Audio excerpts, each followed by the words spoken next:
Binta approaches the five families Undoli demanded, but her true purpose isn't recruitment, it is investigation. She documents every affected child's symptoms with scientific precision, noting how the supernatural drain follows a horrifying escalation pattern that reveals the true scope of the Jengu's addiction.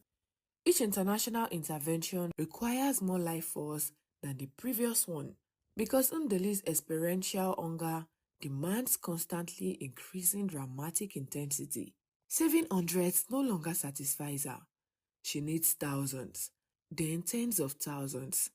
The scale must always grow to generate the emotional high she craves from being humanity's savior.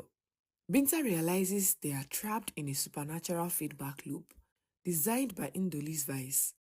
More dramatic distant interventions require more local suffering to power them, which drives the Jengu to seek even greater distance causes to justify the increasing harm she inflicts on her own community. The pattern will escalate until she's draining entire villages to power interventions that feel significant enough to satisfy her addiction to being the hero of increasingly spectacular crises. Meanwhile, Etham's condition deteriorates at accelerating speed.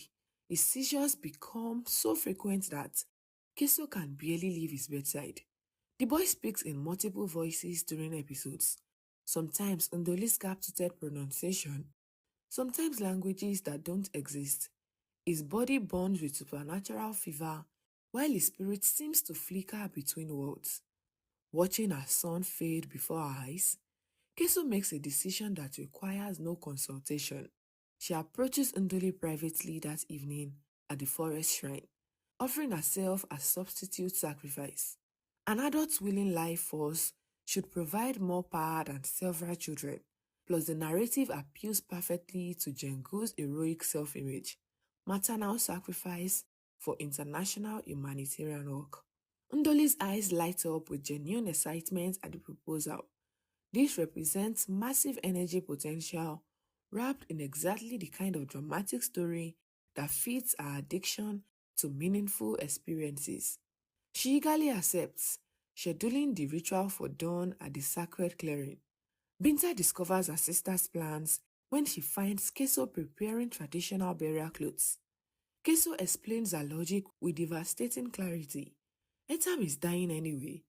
Other children face the same fate, and perhaps a willing death will satisfy Ndoli's hunger enough to break the cycle of supernatural predation.